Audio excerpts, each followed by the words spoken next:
이 땅에 있는 모든 사람들은 완전하지 못하죠. 그렇지 않습니까? 완전한 사람은 없습니다. 모든 피조물들이 완벽하게 불완전하다라는 것이죠. 완벽하게 불완전하다. 그렇기 때문에 모든 피조물들은 의존의 대상이 필요하고요. 그 다음에 협력의 대상이 필요한 존재들입니다. 그래서 모든 인간이 가지는 종교성이라는 것이 어디에서 오는가? 우리가 불완전함을 알고 의존의 대상을 찾는 겁니다. 그래서 신적인 존재를 찾아가는 것이죠. 그것이 종교성입니다. 그리고 또한 철학자 아리스토텔레스가 말한 것처럼 인간은 홀로 살아갈 수 없죠. 그래서 함께 어우러져 협력해야만 살아갈 수 있는 사회적인 존재다라고 이야기합니다. 그래서 우리는 함께 살아가야 되고 신적인 어떤 의지의 대상을 찾아가야 되는 것이 우리들의 삶의 모습입니다. 이에 대해서 아마 대다수의 사람들이 동의하고 있을 줄 압니다. 이것은 아마 믿는 사람이나 믿지 않는 사람이나 동일하게 동의할 줄 압니다. 인간이 완전하지 못하는 것과 서로 협력하지 않으면 안 된다는 것, 이것에 대해서 인정하고 또한 그것을 우리는 말로도 합니다. 여러분, 창조의 질서도 보면 마찬가지입니다. 창조의 질서라는 것이 뭐냐면 우리가 완전하지 못하기 때문에 하나님을 의지하게 하는 겁니다. 하나님을 의지하는 거예요. 그리고 우리가 완전하지 못하기 때문에 하나님께서 사람을 지으실 때 협력해서 돕는 배필을 주신 겁니다. 그래서 하나님을 의지하고 협력하는 그런 존재로 우리를 만드셨다라는 겁니다. 그런데 우리가 이 아는 것과 말하는 것은 있는데 실천으로 옮기는 사람들이 많이 없다라는 것이죠. 그래서 우리는 스스로 생각할 때 어떻게 생각하느냐? 나는 완전하다라고 생각한다라는 것이죠.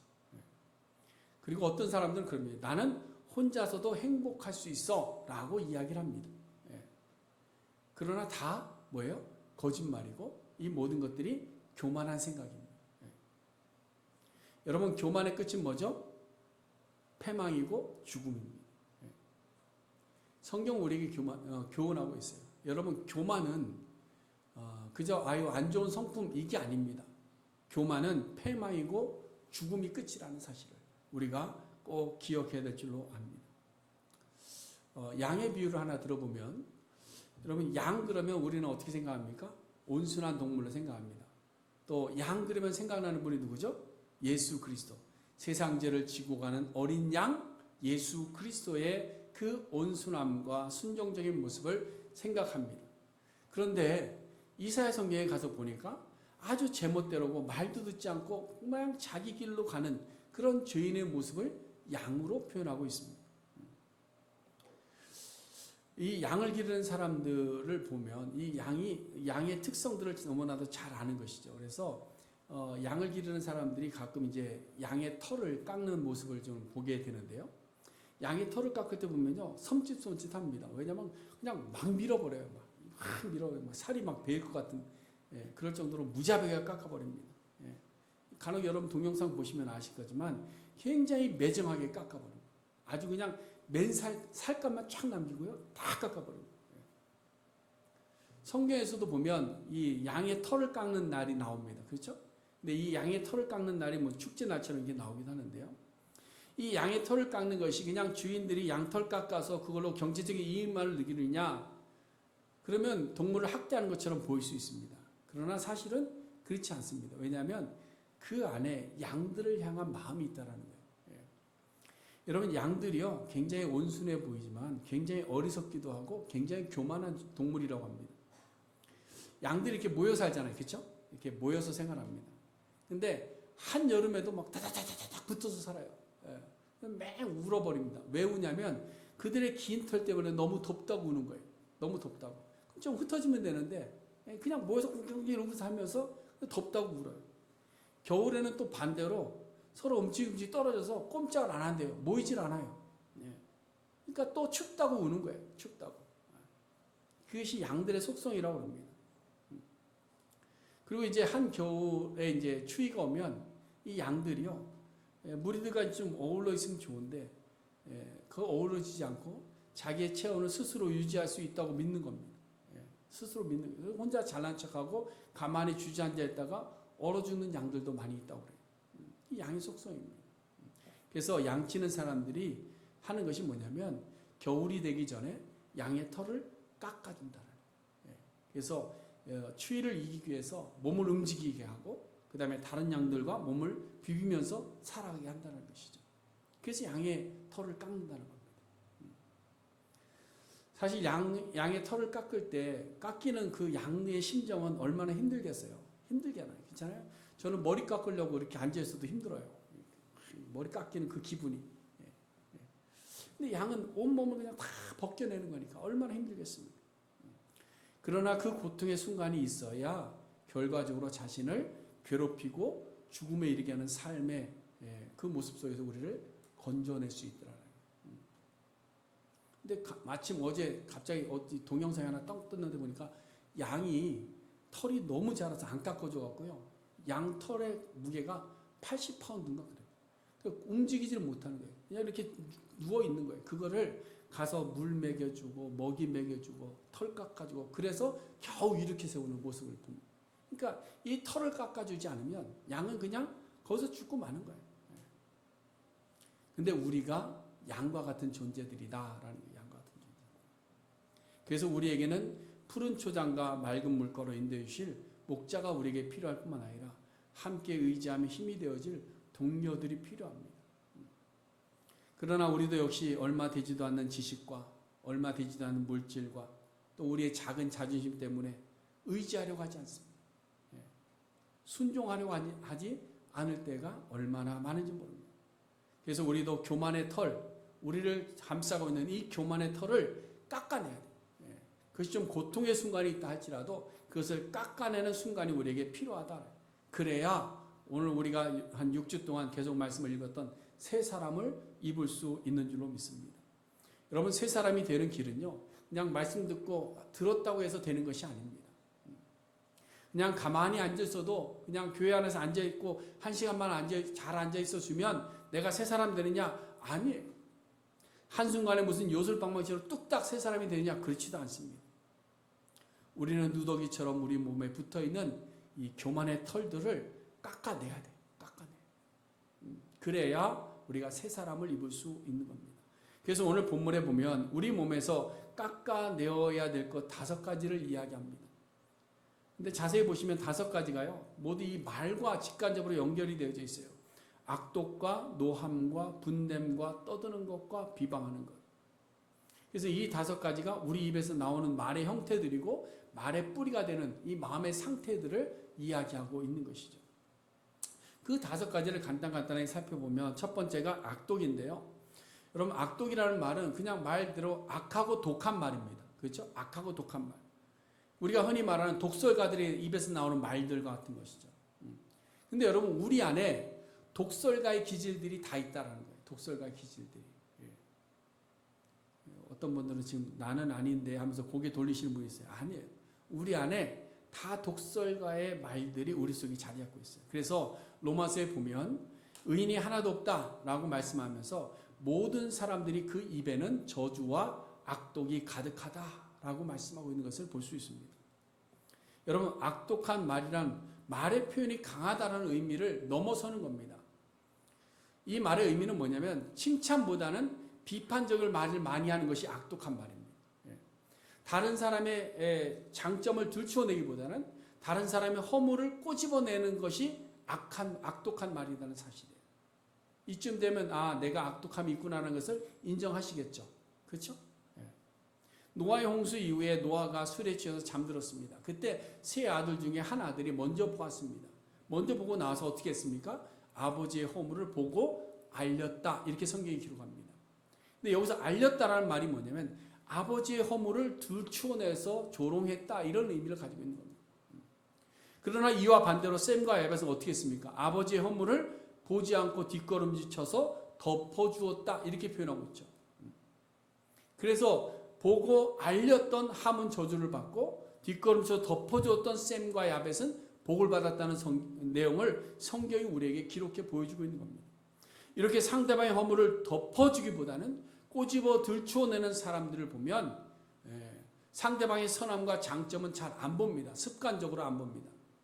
습관적으로 안 봐요. 허물은 너무나도 잘 찾아내는 겁니다. 그래서 어떻게든지 허물을 찾아내려고 해요. 그것이 우리 속에 있는 악독함입니다. 예수님 시대의 바리새인들과 사두개인들과 서기관들이 그랬어요. 그래서 예수님의 말씀과 이적을 통해서 많은 이적을 행하고 많은 사람들이 모였을 때 선한 일들을 보면서도 어떻게 해서라도 율법에 저촉되는 것이 있는가를 찾으려고 눈을 뜨고 불아리고 쳐다본 거예요. 그래서 율법에서 지적할 것이 무엇인가를 찾는 겁니다. 이 바리새인들과 서기관들이 한 일이에요. 여러분 오늘날에도 마찬가지입니다. 오늘날에도 보면 좋은 것, 선한 것, 잘한 것은 잘 보지 않습니다. 옥의 티는요 기가 막히게 찾아냅니다. 제 속에도 이 악독함이 있는 것이 뭐냐면 제가 오타를 잘 찾아요. 주보를 이렇게 보면 오타는 기가 막히게 찾아요. 근데 제가 만든 오타는 못 찾아요. 또 남이 만드는 오타는 잘 찾는데 옥의 티를 잘 찾는 거예요.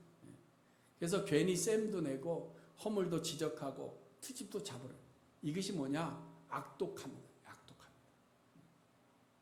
그런가 하면 처음 보는 사람을 대하는 태도를 보면 어떻게 이렇게 오픈 마인드를 보지 않습니다. 항상 상대방을 볼 때에 나쁜 의도를 가지고 저 사람이 또 나에게 무슨 짓을 할까 이런 선입견을 가지고 대하는 경우가 있다.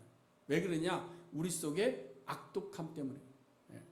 그래서 자꾸 그 속을 캐려고 하고 허점을 찾으려고 하고 나쁜 의도를 내 머리로 상상하려고 합니다. 이게 우리 속에는 악독함입니다.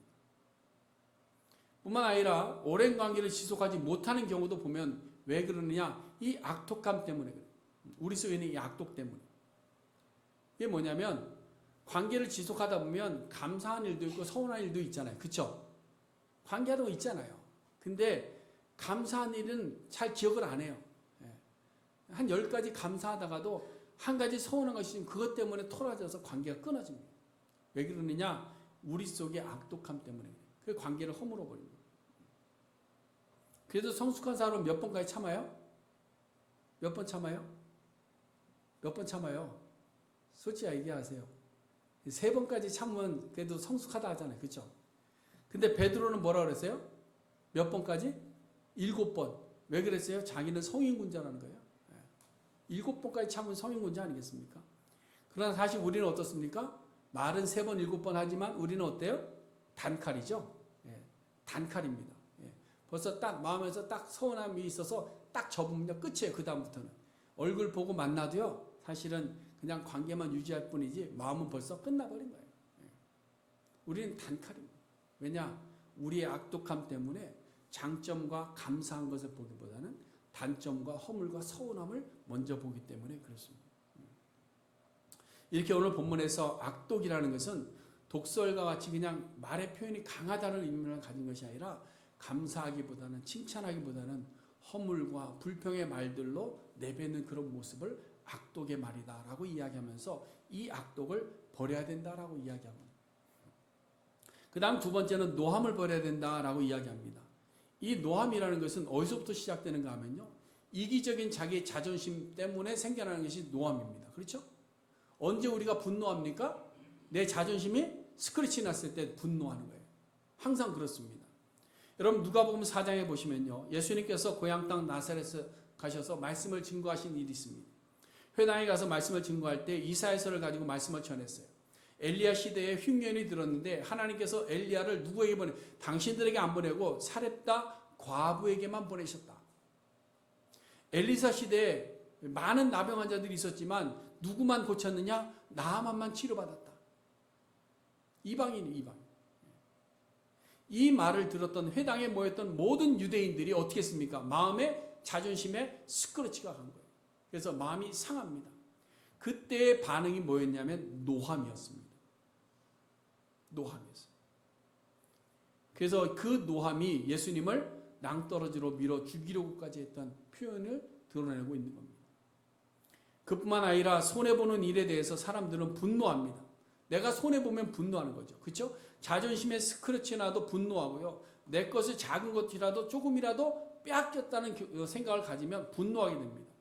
여러분 요한계시록 12장에 보니까 마지막 때에 임하게 되는 환난과 핍박의 원인이 뭐냐? 마귀가 자기의 때가 얼마 남지 않은 것을 알고 달려들었기 때문이라고 말씀합니다. 그래서 마귀가 자기 것을 손해보지 않기 위해서 잃어버리는 것 같은 그 생각 때문에 달려들고 있는 거예요. 분노하는 겁니다. 근데 마귀만 그랬느냐? 아니에요. 우리도 똑같이 그래요. 사람들도 똑같습니다. 언제 분노하느냐? 자기 것에 손해볼 때 분노하는 거예요. 분노하는 겁니다. 여러분 사도행전 19장에 보시면요. 지금 에베소 교회에 편지하고 있는데 이 에베소에서 있었던 일에 대해서 기록하고 있습니다. 사도 바울 일행이 복음을 전할 때 에베소에 우상들이 많이 있었는데 그 우상들에서 뭐라고 평가했느냐? 사람의 손으로 만든 것은 신이 될 수 없다라고 그랬어요. 사람이 만든 어떤 모양도 신이 될 수 없다. 에베소 사람들은 그 우상들을 바라보면서 신처럼 여겼는데 이것은 신이 아니다 라고 이야기하는 거예요. 그러니까 누가 가장 위협을 받았을까요? 우상 만드는 사람들. 우상을 제작하는 사람들이 이 말을 듣고 사람들이 우상을 안 사면 어떡하나. 이것 때문에 극심한 손해가 예상되는. 그때 이 사람들이 한 것이 뭐냐? 분노하는 일이었어요. 분노하는. 그래서 노한 마음이 겉으로 드러나는 것이 세 번째 나오는 분냄입니다. 말씀을 듣고 찔림이 있는 자들이 회개하지 않고 마음에 노한 마음을 품게 되면 그 마음에 나오는 것이 분노예요. 분노.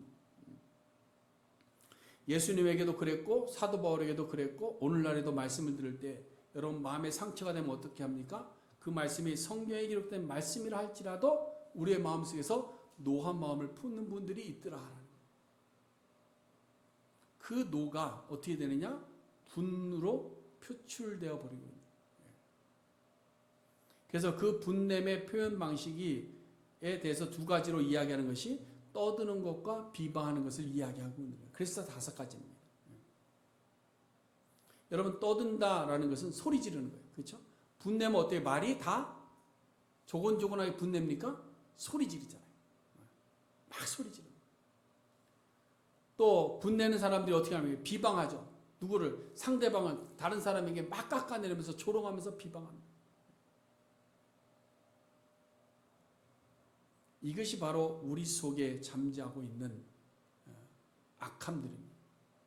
그래서 종합해서 보면 5가지를 이야기하지만 사실은 한 가지를 이야기하고 있는 겁니다. 그 우리가 버려야 될 것이 뭐냐? 바로 교만한 마음. 교만한 마음. 다 교만에서 오는 거잖아요. 악독이나 노함이나 분냄이나 떠드는 것이나 비방하는 것이나 다 어디서 옵니까? 자기 교만에서부터 시작되는 거예요. 자기 교만에서부터. 완전하지 못하면서도 완전하다 여기는 교만함. 스스로 믿음 안에서 마귀를 대적하지 못하면서도 나는 스스로 마귀 정도는 이길 수 있다라고 하는 교만. 무엇보다도 마음을 지키라 그랬더니 자기 자존심만 지키는 교만. 나는 내가 열심히 돈 벌어 하고 싶은 일들을 내 마음대로 하면서 나는 그 안에서 행복할 수 있다라고 느끼는 교만. 이 교만이 자라게 되면 우리의 영혼을 병들게 합니다. 그 교만이 우리의 털이 되어서 우리를 깎아내지 못하면 우리를 마지막에 병들게 만드는 겁니다.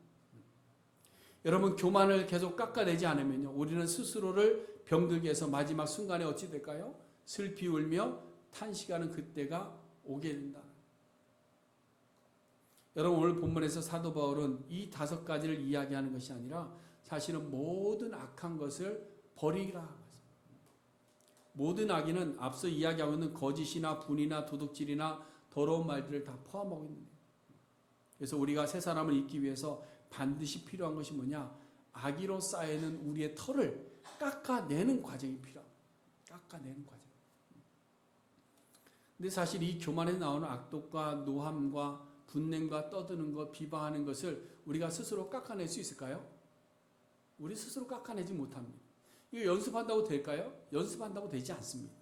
제가 말씀드렸잖아요. 제가 처음에 신학교 가서 거룩함을 연습했다고 그랬죠? 기억하세요? 거룩함을 어떻게 연습했느냐? 이렇게 끼고 다녔어요. 그리고 걸으면 천천히, 말도 거룩하게 천천히. 그러면 제가 거룩한 전도사가 될 줄 알고 열심히 연습을 했어요. 근데 안 되더라고. 아무리 그래도 안 돼. 연습함으로 되는 것이. 그럼 어떻게 하면 되느냐? 다시 30절로 돌아가는 거예요. 지난주에 말씀드렸죠? 30절이 오늘 본문의 중심이라고. 누굽니까? 성령입니다. 성령으로 충만할 때에 가능합니다. 성령으로 충만할 때 성령께서 우리의 교만의 털을 깎아주시더라 하라는 겁니다. 그래서 성령께서 우리의 털을 깎아주시고 우리의 교만함을 깎아주셔서 우리를 새롭게 할 때 우리는 하나님의 말씀 앞에 순종하는 삶을 살아가게 될 줄로 믿습니다. 자, 그럼 우리가 어떻게 성령으로 충만해서 성령의 인도하심에 순종할 수 있을까? 그것은 바로 하나님의 용서하심을 깨닫는 자가 되어야 된다라고 오늘 본문에서 우리에게 이야기하고 있는 겁니다. 여러분, 오늘날 우리 그리스도인들이 조심해야 되는 것이 뭔 줄 아십니까? 은혜주의입니다. 은혜주의. 모든 것이 하나님의 은혜라는 이야기. 근데 은혜주의에 빠져있는 분들이 있어요. 내가 어떻게 해도 하나님은 나에게 은혜 주신다. 내가 어떻게 해도 하나님 나를 사랑하신다. 내가 어떻게 해도 하나님 나를 복 주신다. 라는 이런 은혜주의에 빠져있는 거예요. 그러나 여러분, 우리가 은혜를 이야기할 때에 은혜 중에 은혜는 뭔가? 그것은 우리의 죄의 옷을 벗기시고 대속의 옷을 입혀주신 것이 하나님께서 우리에게 주신 은혜 중에 은혜인 줄로 믿으시기를 바랍니다. 다른 거 그냥 물질 조금 주신 거, 건강 좀 주신 이것도 은혜죠. 그러나 그것보다 더 귀한 은혜, 우리가 잊지 말아야 될 은혜는 뭐냐? 우리가 입고 있던 죄악의 옷을 다 깎아내시고 우리에게 대속의 옷을 입혀주신 그 은혜를 우리는 기억해야 된다는 사실. 여러분, 아담과 하와가 범죄한 이후에 나타난 첫 번째 현상이 뭐냐면요, 부끄러움입니다. 부끄러움. 죄의 발견과 죄의 인식으로 인해서 우리는 부끄럽게 하는 거예요. 아담과 하와가 죄를 범하고 부끄러움을 알게 되니까 어떻게 합니까? 스스로 그 부끄러움을 감추려고 했습니다. 그래서 뭘로 옷을 만들었죠? 나뭇잎으로 옷을 만들어서 가리려고 했습니다. 그러나 가릴 수 있었나요? 가릴 수가 없었어요. 그래서 하나님께서 어떻게 하셨습니까? 그 옷을 벗기시고 가죽에 피를 흘리셔서 가축의 가죽을 이용해서 아담과 하와에게 새 옷을 입혀주신 겁니다. 그것이 바로 은혜입니다. 그것이 은혜. 그러므로 우리의 신앙이 시작되는 시점이 언제냐? 우리의 죄로 인한 부끄러움을 알 때의 신앙이 시작되는 거예요.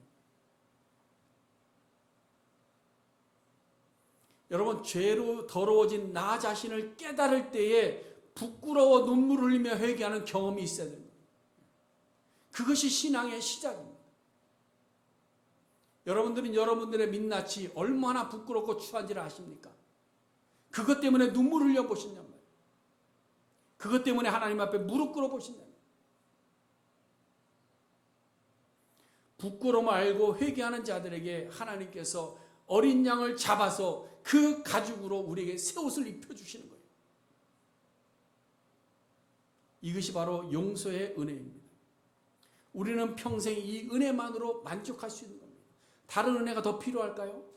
다른 은혜 필요합니까? 여러분 한번 생각해 보세요. 이것 말고 다른 은혜가 더 필요하냔 말이에요.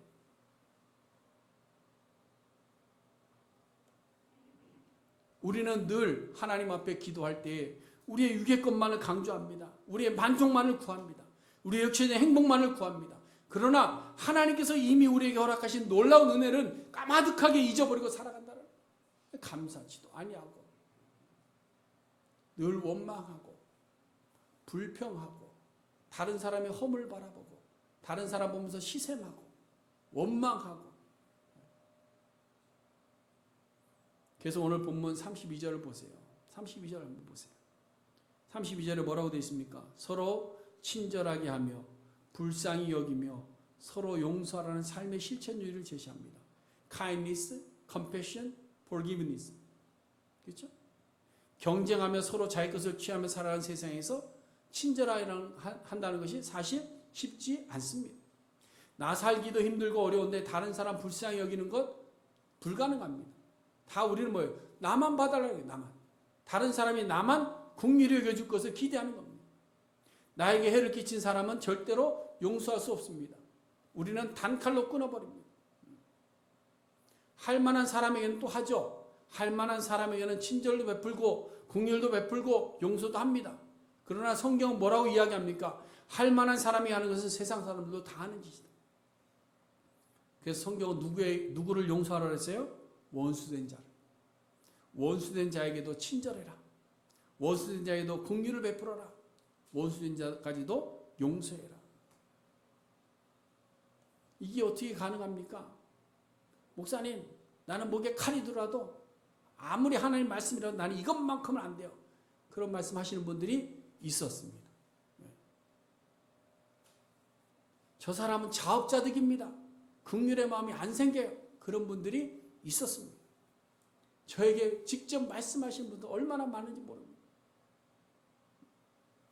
목회하면서 저를 찾아와서 이렇게 말하는 분들을 들을 때마다 마음이 아파요. 하나님의 말씀인데도 나는 절대 듣지 않겠다. 이 말은 너무 무서운 말이에요. 하나님의 말씀이면 내 생각을 적고 하나님의 말씀 앞에 순종하였으면 우리 신앙의 자세인데, 하나님의 말씀하셔도 내가 이해할 수 없기 때문에, 그 말도 안 되기 때문에 나는 들을 수 없습니다.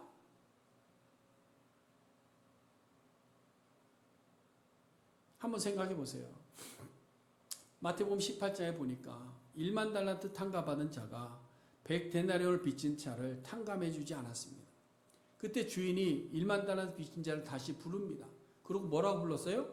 이 악한 종아, 이 악한 종아, 내가 너를 불쌍히 여긴 것 같이 너도 내 동료를 불쌍히 여기는 것이 마땅하지 않느냐.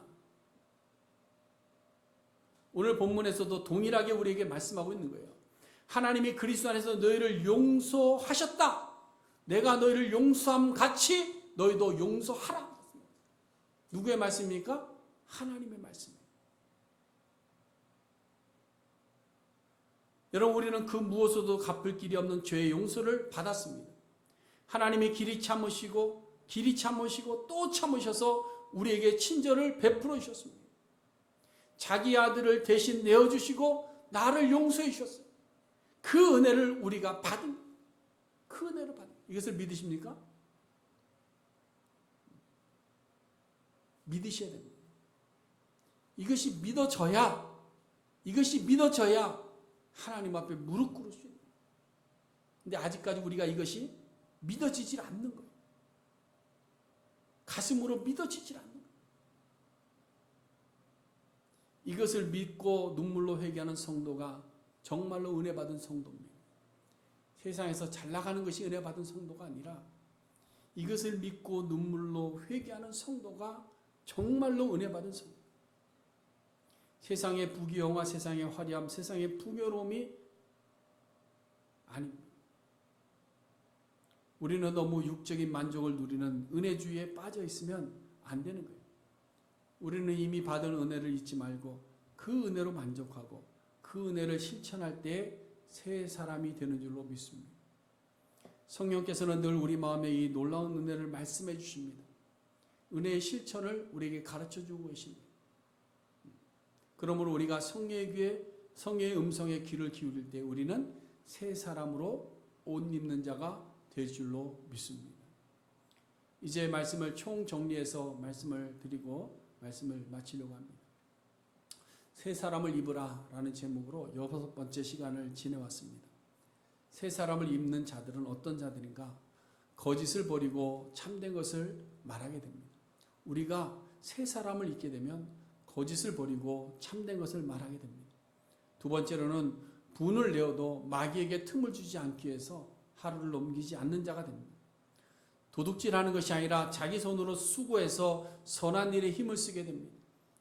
더러운 말이 우리 입에서 사라지고 선한 말로 덕을 세우는 자가 될 것입니다. 그래서 성령을 근심케 하지 않고 성령을 기쁘시게 해서 구원의 날까지 우리의 모든 악한 것들은 버리고 오직 친절과 긍휼과 용서를 실천하는 하나님의 자녀가 될 줄로 믿습니다.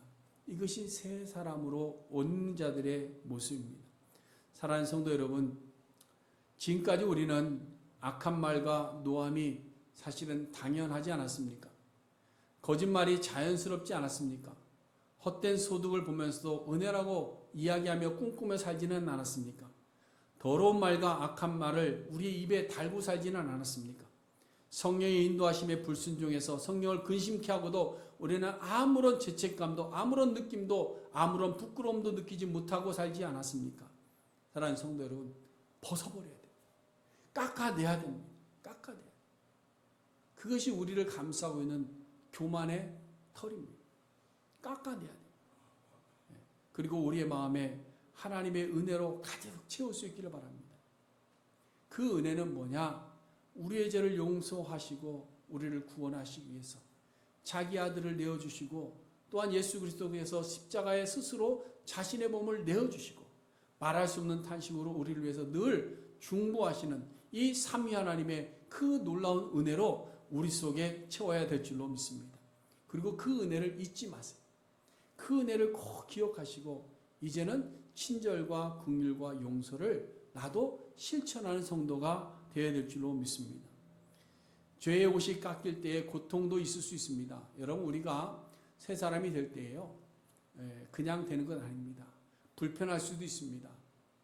우리의 머리로 이해되지 않는 것을 실천해야 될 때도 있습니다. 육체적인 고통이 따르기도 하고요. 아프기도 합니다.